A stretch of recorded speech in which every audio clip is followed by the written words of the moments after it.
అందరికీ నమస్కారం। ఈ రోజు మరో కొత్త వీడియోతో అయితే మీ ముందుకు వచ్చాను।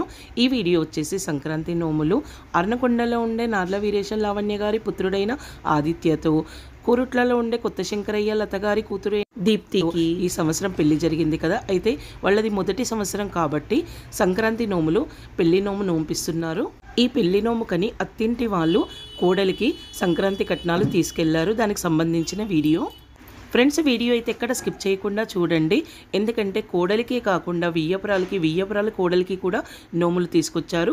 దానికి సంబంధించిన వివరాలన్నీ వివరంగా వివరిస్తాను ఫ్రెండ్స్। వీడియో అయితే స్కిప్ చేయకుండా చివరి వరకు చూడండి। ఈ సంక్రాంతి కట్నాల కిందికని లావణ్య గారు వాళ్ళ కొడుకు కోడలికి ఇద్దరికి కూడా కొత్త బట్టలు తెచ్చారు। బియ్యము, పసుపు, కుంకుమ, పూలు ఇంకా పండ్లు కూడా తీసుకొచ్చారు। వాళ్ళ కోడలికి వెండివి అంబాడే చిన్ని కృష్ణుడి విగ్రహాలు ఇంకా వెండివి ముంజోదండలు తీసుకొచ్చారు। ఎందుకంటే మొదటి నోము కాబట్టి పెళ్ళైన కొత్తలో నోంపిస్తున్నారు। ఈ విధంగా అంబాడే చిన్ని కృష్ణుడి విగ్రహాలు నోంపిస్తే తొందరగా తొట్లె కట్టొచ్చు, అంటే ఊయల కట్టొచ్చు అన్న ఉద్దేశంతో కోడలికి మొదటగా అంబాడే చిన్ని కృష్ణుడి విగ్రహాలు కూడా నోంపిస్తారు। ఇవి వచ్చేసి వడ్ల గుమ్మీల నోము। ఈ వడ్ల గుమ్మీలు వెదురుతో చేస్తారు। వెదురు అంటే చిన్ని కృష్ణుడికి చాలా ఇష్టము। చిన్ని కృష్ణుడి చేతిలో ఉండే పిల్లన గురవి కూడా వెదురుతోటి తయారు చేస్తారు। అందుకని ఈ వెదురుకు సంబంధించిన నోములు ఎవరికి నోంపించినా కూడా తొందరగా సంతానం కలుగుతుంది అన్న ఉద్దేశంతో కూడా వెదురుకు సంబంధించిన వస్తువులను సంక్రాంతి నోముల్లో పెట్టి నోంపిస్తారు। ఫ్రెండ్స్, సంతానం కోసం సంక్రాంతి నోములు అనే వీడియో మన ఛానల్లోనే ఉందండి। లింక్ కింద డిస్క్రిప్షన్ బాక్స్లో ఇస్తాను, చూడండి। చాలా రకాల నోములే ఉన్నాయి, ఎవరికైనా సులభంగా అనిపిస్తే నోముకోవచ్చు। ఇవి వడ్ల గుమ్మీల నోములు కాబట్టి ఇందులో వడ్లు పోసి నోంపిస్తారు।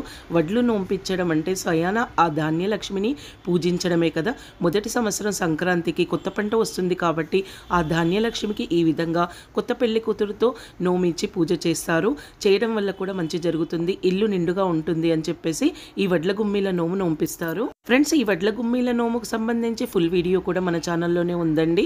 ఈ వడ్ల గుమ్మీలు ఎక్కడ దొరుకుతాయి, ఎలా పూజించుకోవాలి, ఎలా పెట్టుకోవాలి, ఎట్లా నోముకోవాలి, నోముకోవడం వల్ల కలిగే ఫలితాలు ఏమిటి, నోముకున్న తర్వాత వీటిని ఏం చేయాలి అనే దానికి సంబంధించి వివరాలన్నీ ఆ వీడియోలో వివరించానండి। లింక్ కింద డిస్క్రిప్షన్ బాక్స్లో ఇస్తాను, చూడండి। ఇంకొక నోము వచ్చేసి పసుపు కుంకుమ డబ్బాల నోము। అంటే మొదటి నోములో పంచపాళీలు తప్పకుండా పెడతారు। అయితే పంచపాళీలు పెట్టడం బదులు ఈ విధంగా పసుపు, కుంకుమ, బియ్యం పిండి, అక్షంతలు అన్నీ పోసుకోవడానికి వీలుగా ఉండే ఈ విధమైన డబ్బాలను తెచ్చారు। ఎందుకంటే ఇవి ఎక్కడికైనా తీసుకెళ్ళడానికి కూడా ఈజీగా ఉంటుంది, గుడికి వెళ్ళినా కూడా ఈ డబ్బాలు తీసుకుని వెళ్ళి పూజ చేసుకోవచ్చు అన్న ఉద్దేశంతో ఈ విధంగా పసుపు కుంకుమ డబ్బాలు పెట్టి నోంపియాలని ఇచ్చారు।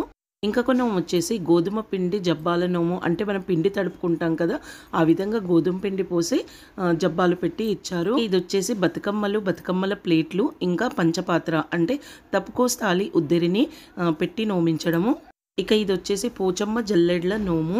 ఈ వీడియో కూడా మన ఛానల్లోనే ఉందండి ఫ్రెండ్స్, ఒకసారి విజిట్ చేసి చూడండి। ఇంకొక రకం నోము వచ్చేసి స్టీల్ బకెట్లు తెచ్చారు। ఇవి హోలీ బకెట్లుగా కూడా పెట్టుకోవచ్చు।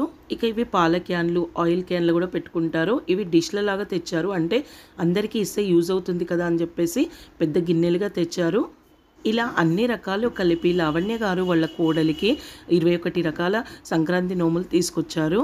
తర్వాత వాళ్ళ వియ్యాల వారికి కూడా బట్టలు తీసుకొచ్చారు। బట్టలతో పాటు 9 రకాల సంక్రాంతి నోములు కూడా వాళ్ళ వియ్యపురాలకి తీసుకొచ్చారు లావణ్య గారు। ఇక స్టీల్ నోములు, ఇత్తడి నోములు, పంచదార చిలుకలు, పసుపు కుంకుమ ఇలా అన్ని రకాలు కలిపి దాదాపు 9 రకాలు తెచ్చారు।